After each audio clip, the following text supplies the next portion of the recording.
Dans l'assemblée des saints, assoiffé je me tiens, que ton onction descende sur moi. Conscient que mon destin est dans le creux de ta main, que ton onction descende sur moi. Je suis disposé, assoiffé, que ton onction descende sur moi. Je suis disposé, assoiffé, que ton onction descende sur moi.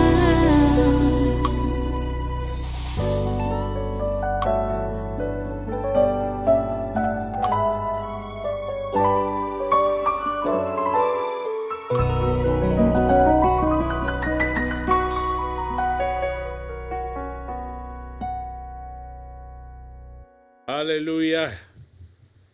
Merci Seigneur. Alors, bienvenue à cette convocation. Vous tous qui êtes là, c'est la sainte convocation, comme ça se passait dans l'ancienne époque. Nous sommes là pour donc répondre à l'appel de Dieu, chacun avec le cœur ouvert, j'espère. Chacun avec le cœur contrit, j'espère. Parce que quand une convocation comme celle-ci est lancée, c'est pour essayer d'arranger ce qui ne va pas entre nous et notre Dieu. Et bien évidemment, on écoute le rappel de ces paroles et ensuite on répond. Ça dépend de quelle manière il nous a parlé pour que nous puissions répondre. Soit par la repentance, soit par les actions de grâce, soit par la louange ou l'adoration. En tout cas, on répond.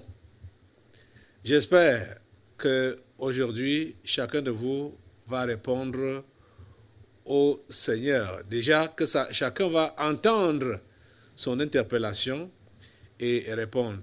C'est vrai que dans notre contexte de maintenant, c'est depuis le séminaire que nous avons beaucoup de choses en suspens. Plusieurs personnes ont été interpellées et rien de concret n'a pas encore été fait ou dit à leur rencontre. Et c'est même parce que plusieurs veulent que Dieu fasse tout à leur place.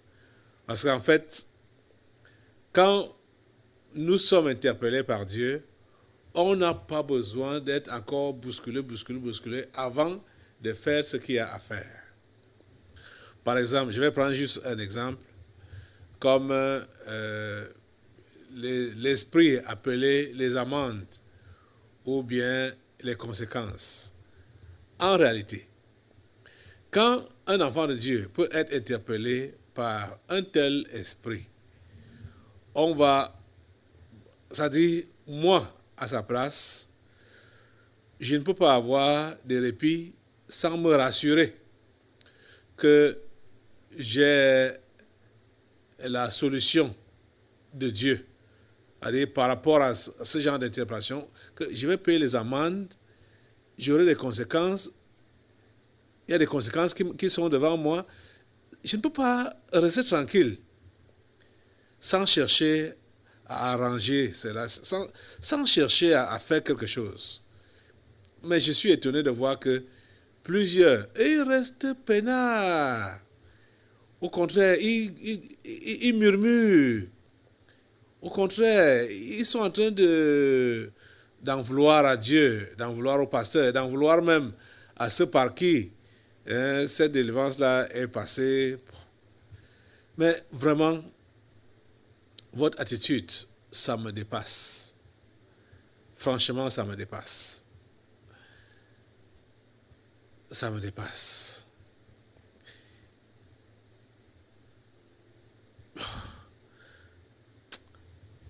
Je crois juste que c'est parce que plusieurs ne connaissent pas Dieu. Plusieurs n'ont rien à faire avec Dieu. Et quand je me rends compte comme ça là, que plusieurs ne connaissent pas Dieu, que plusieurs n'ont rien à faire avec lui, je me pose toujours la question de savoir qu'est-ce qu'ils viennent faire à l'église. Qu'est-ce que vous venez faire à l'église quand vous n'avez rien à faire avec Dieu? Vous venez donc faire quoi à l'église? Nous avons été convoqués aujourd'hui. Et ça, c'est pour vous aider. Ça, c'est pour essayer de motiver les uns et les autres à se réconcilier avec Dieu et à bouger comme Dieu veut que nous puissions bouger pour lui.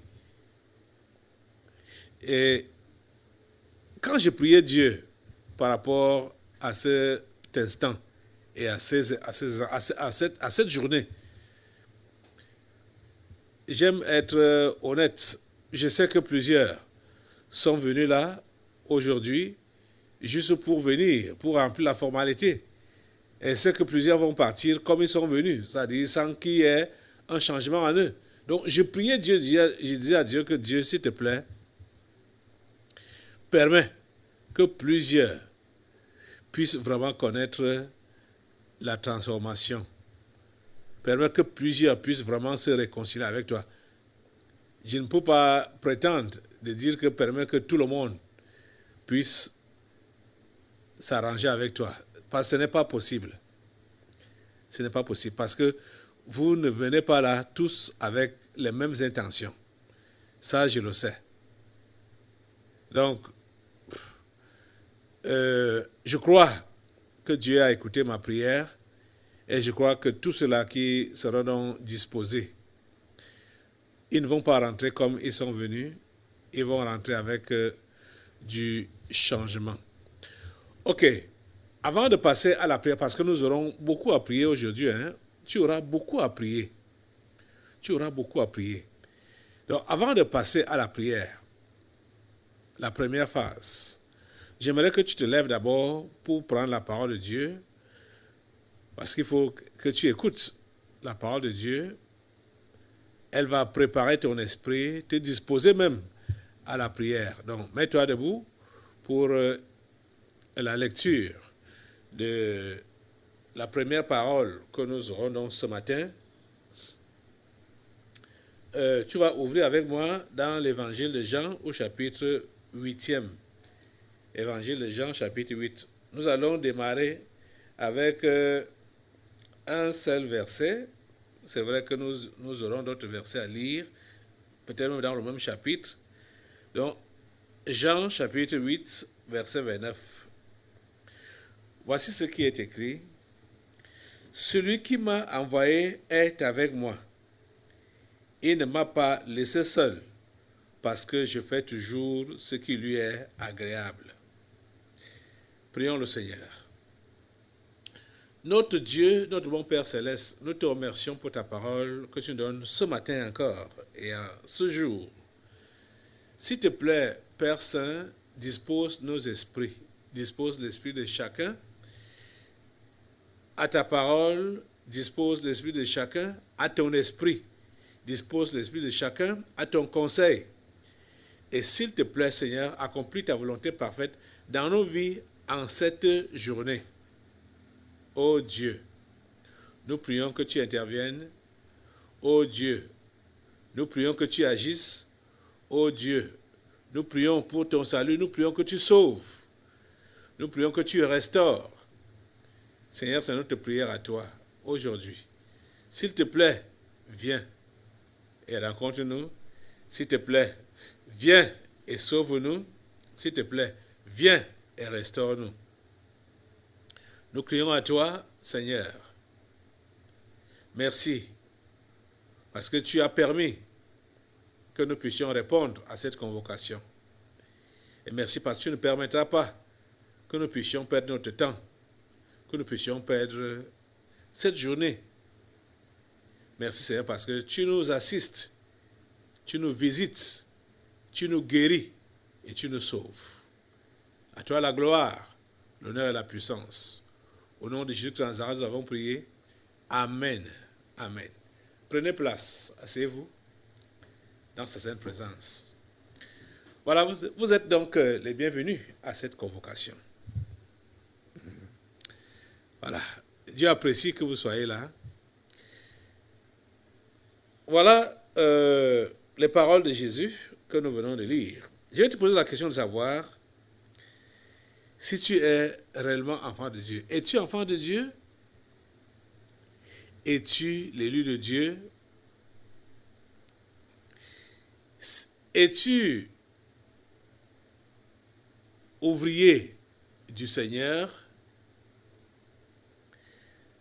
Jésus-Christ était l'envoyé du Père. Et Jésus-Christ a dit, comme le Père m'a envoyé, moi aussi je vous envoie. Es-tu l'envoyé de Jésus? Es-tu l'envoyé du Père?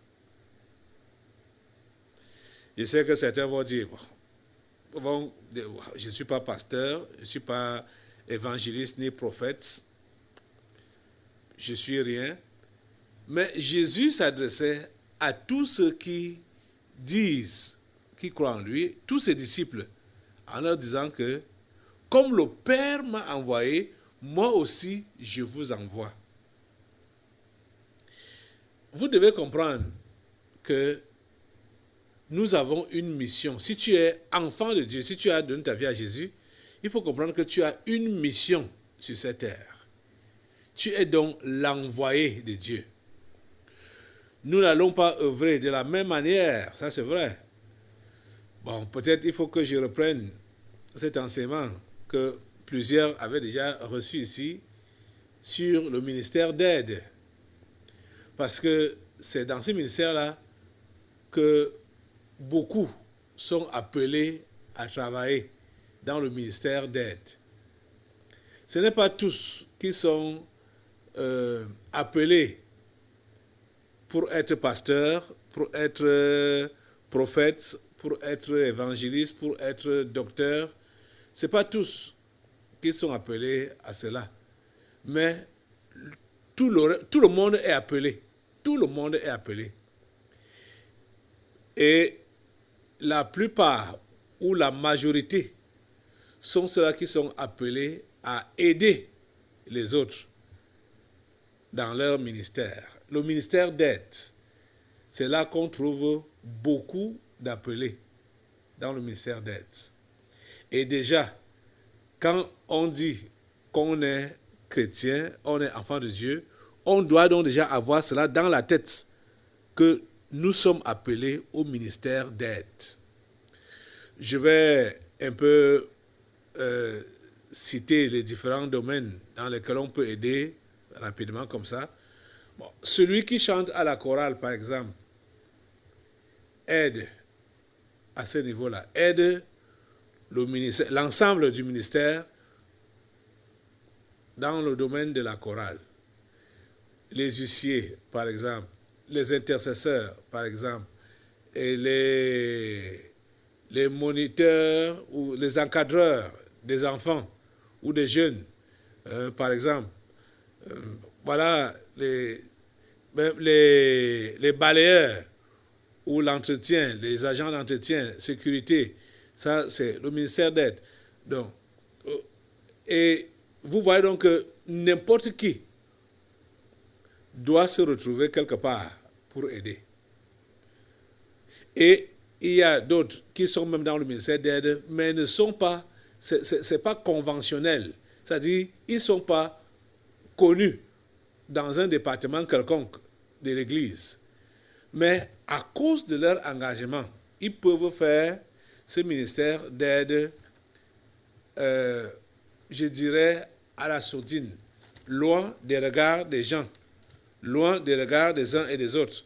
C'est-à-dire, au niveau de la prière, par exemple, ou au niveau du témoignage, par exemple. Ça fait partie du ministère d'aide. Parce que juste communiquer la fréquence de la radio ou donner le lien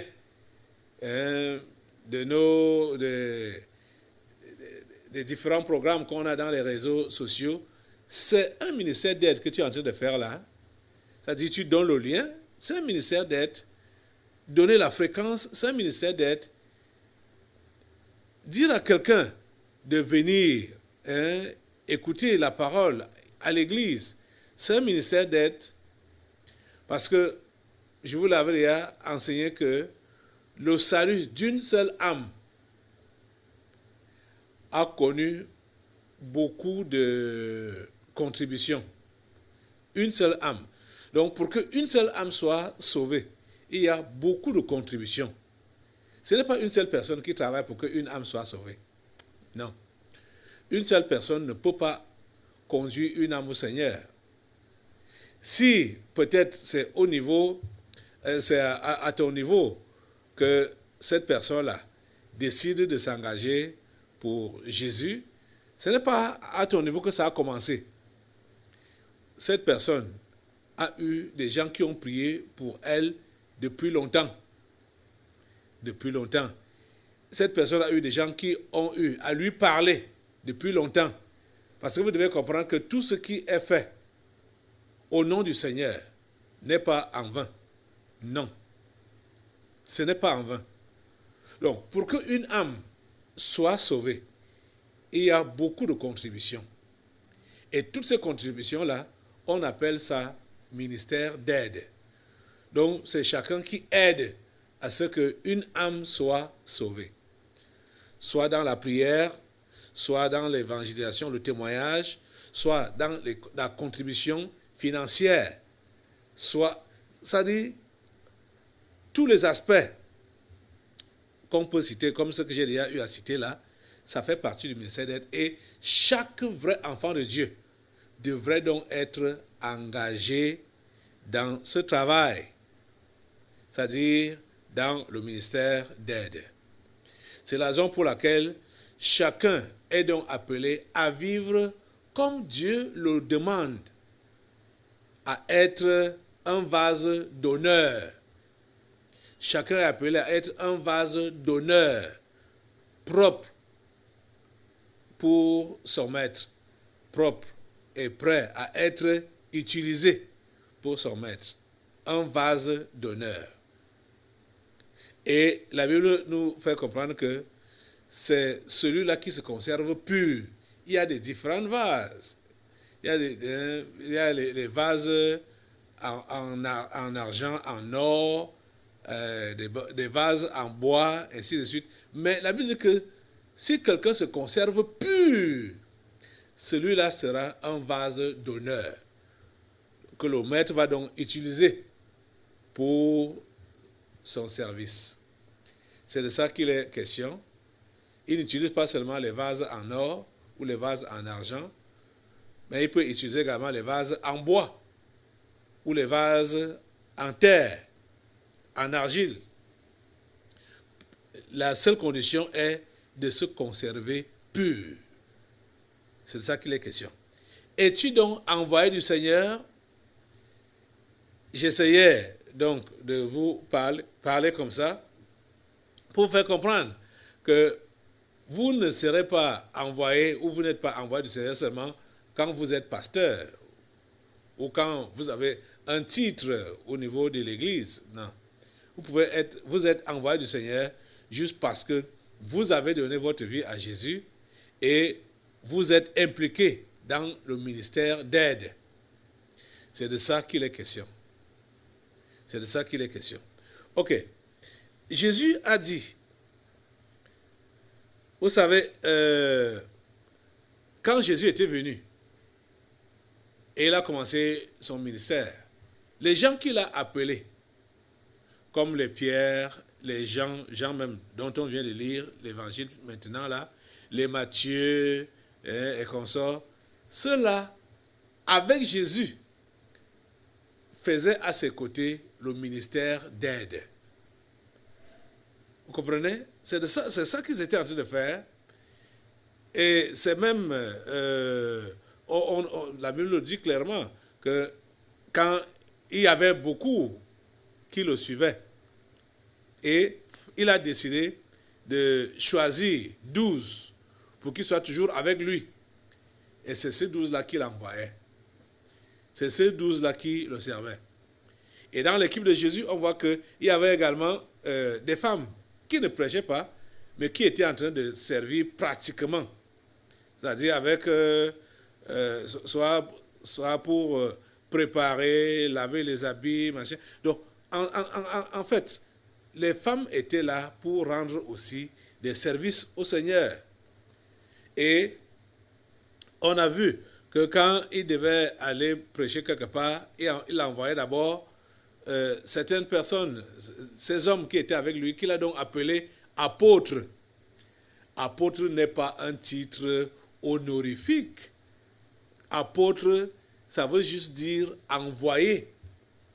Hein, les envoyer. Vous voyez? Et c'est ça donc que lui-même, il dit ici, au verset 29 de Jean qu'on vient de lire là, que celui qui m'a envoyé, donc Jésus même était l'envoyé de Dieu, celui qui m'a envoyé est avec moi. Il ne m'a pas laissé seul, parce que je fais toujours ce qui lui est agréable. Ça, c'est très intéressant. Quand je posais donc la question de savoir, si tu es un envoyé de Dieu, si tu es un envoyé du Seigneur, je voulais vraiment avoir ta réponse. Mais je sais que plusieurs ne sont pas concernés quand ils entendent parler d'envoyés. Parce qu'ils savent qu'ils sont venus à l'église parce qu'ils ont des problèmes et il faut que Dieu résolve leurs problèmes. C'est tout.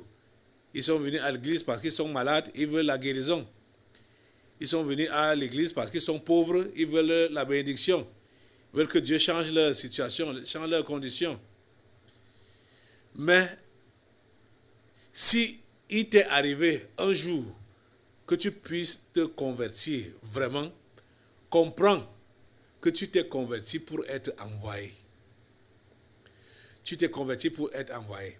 Donc, si tu es un enfant de Dieu, pour ceux qui sont vraiment enfants de Dieu, il faudrait que tu comprennes, du moins, tu dois être dans l'esprit de Jésus, dans ce verset qu'on venait de lire. Donc,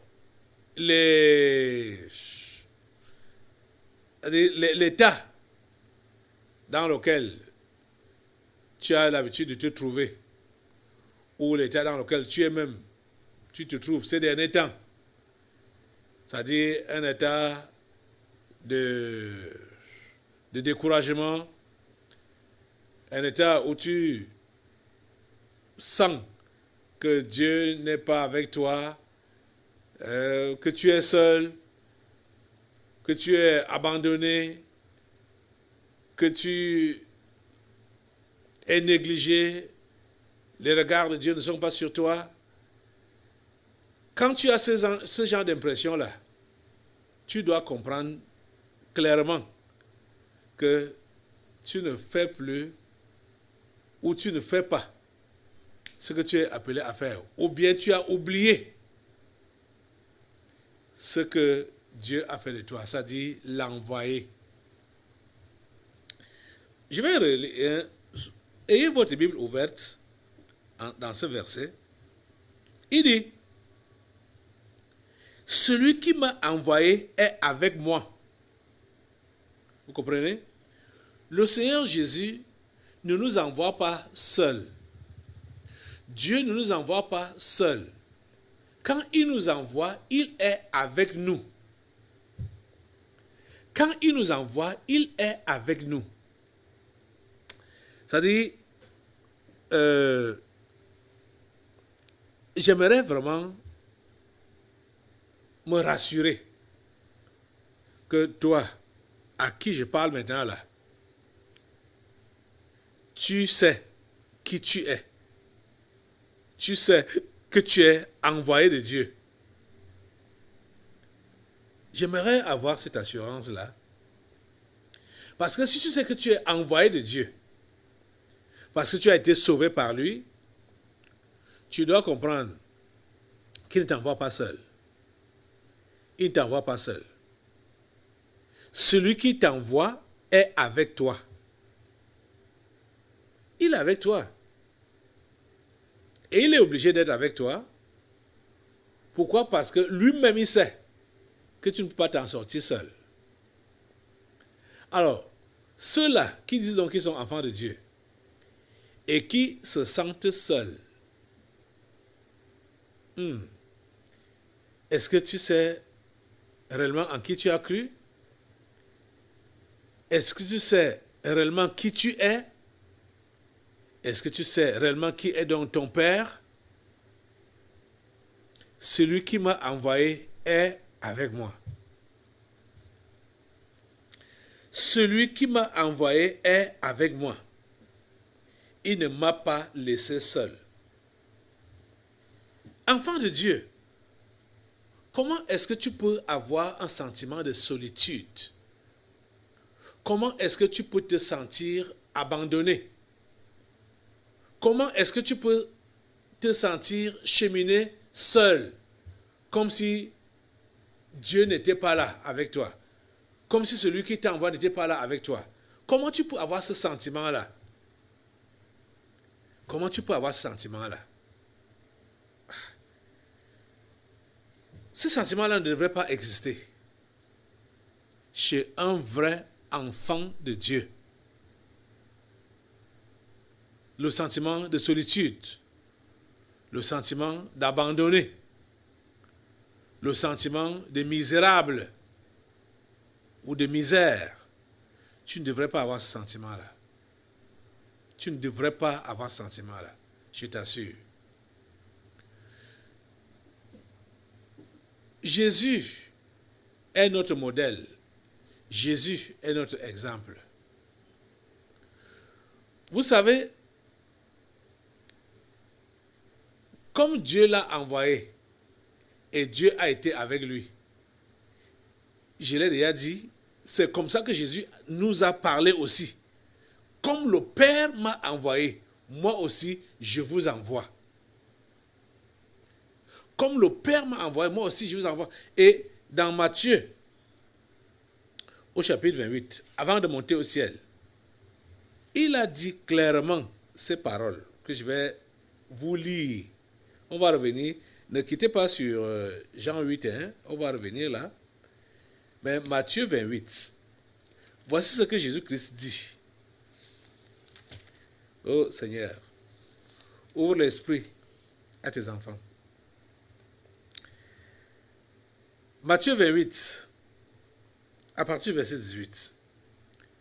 Jésus s'étant approché, leur parla ainsi. Tout pouvoir m'a été donné dans le ciel et sur la terre.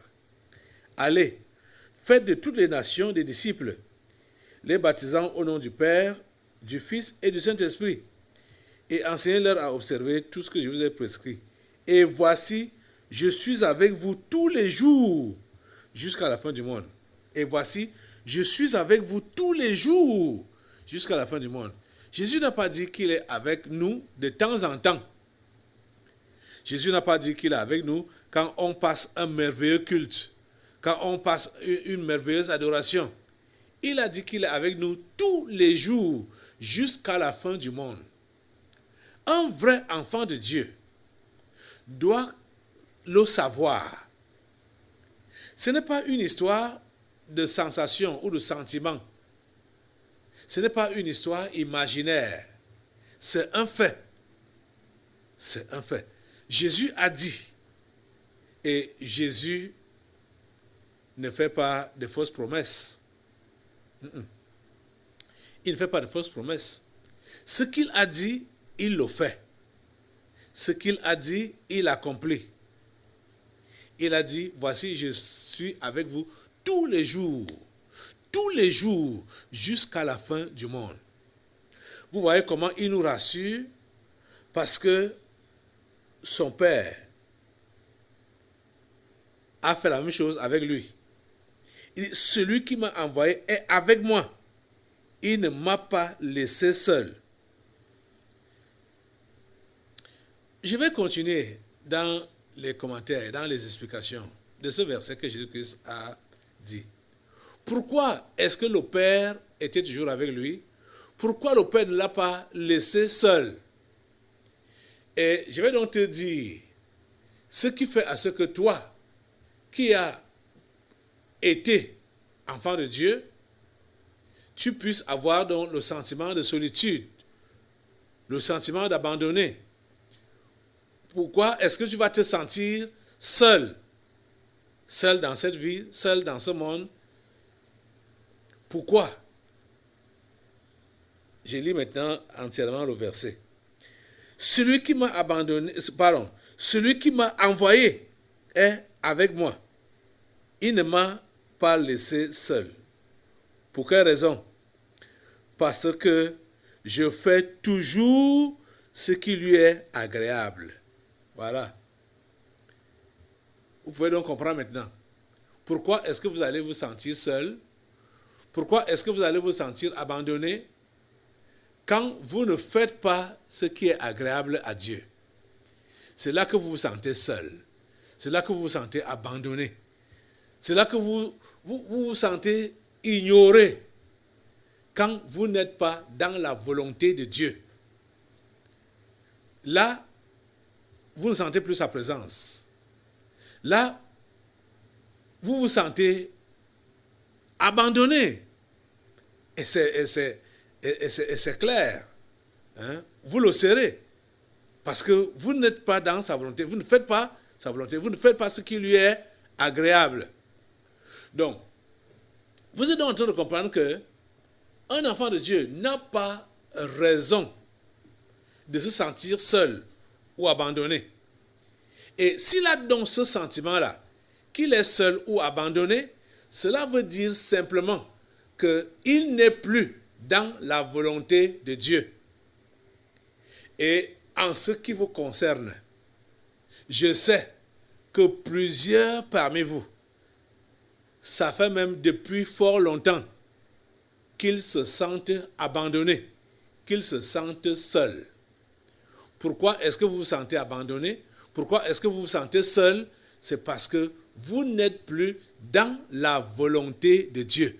Vous ne faites pas ce qui est agréable à Dieu. C'est-à-dire, vous ne faites pas sa volonté. C'est pour cela que vous avez ce sentiment de solitude ou d'abandonner là. C'est ça qui est clair. Vous voyez? Donc, chaque fois ou toutes les fois que vous allez sortir des voies de Dieu, vous aurez ce sentiment-là de solitude. Vous aurez ce sentiment-là d'abandonner.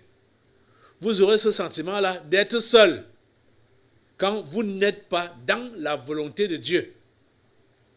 Et vous savez ce qui nous fait sortir de la volonté de Dieu? Bien évidemment, c'est le péché. Donc, quand tu es dans le péché, ça veut dire que tu n'es pas dans la volonté de Dieu. Et quand tu n'es pas dans la volonté de Dieu, Dieu ne sera pas avec toi. Il ne sera pas avec toi. C'est là donc que tu vas te sentir seul.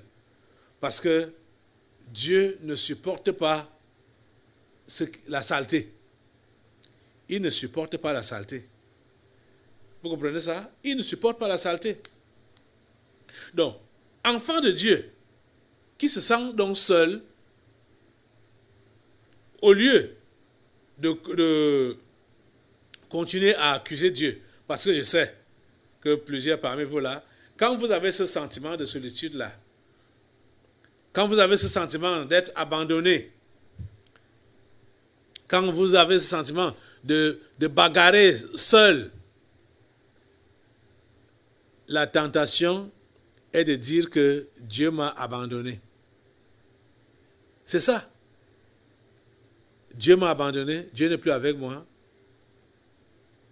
Et vous allez voir que vous priez. C'est comme si vous parlez à vous-même. Ça dit, ça ne passe pas. Et déjà même, prier même, ça devient un problème.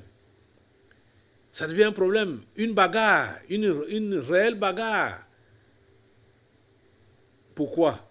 Parce que vous ne sentez pas la présence de Dieu. Vous n'êtes pas conscient de sa présence. Sa présence s'est éloignée. C'est pourquoi vous parlez, c'est-à-dire quand vous voulez prier là, c'est comme si Dieu est à des milliers de kilomètres, c'est-à-dire, il est très loin. Et vous vous demandez, si, quand vous allez même parler, est-ce qu'il pourra vous entendre? Donc, quand vous avez ce sentiment-là, que si je parle même, est-ce que Dieu m'entend même?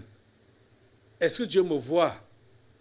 Comprends qu'il y a eu un péché ou des péchés qui ont donc barré l'accès de Dieu dans ta vie. Tu comprends ça? C'est ça qu'il est question. Comprends que tu n'es plus dans sa volonté. C'est la raison pour laquelle tu as donc ce sentiment-là qu'il est devenu loin. Il est parti très loin. Et tu as de la peine à l'atteindre. Dans l'assemblée des saints, assoiffé je me tiens, que ton onction descende sur moi. Conscient que mon destin est dans le creux de ta main, que ton onction descende sur moi. Je suis